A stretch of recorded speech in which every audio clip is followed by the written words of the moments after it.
like the punts themselves, each one is a little different. Those who work with half models carve the shape they want, then transfer those measurements to a larger scale. Many use 1 inch to 1 foot scale, but Jim Edwards over on Change Islands uses 3/4 of an inch scale.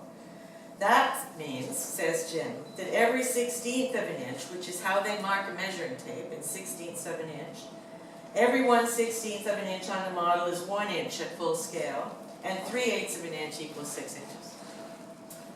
Close quote. There are different ways to measure the model, and some slice it into horizontal sections and mark the measurements on the individual layers.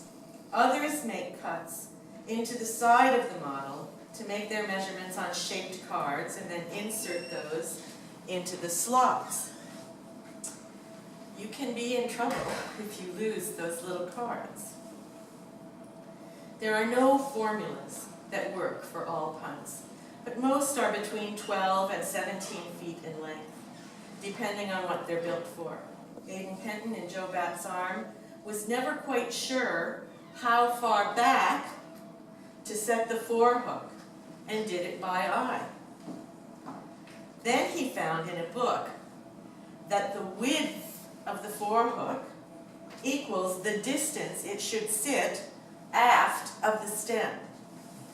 I know what that means.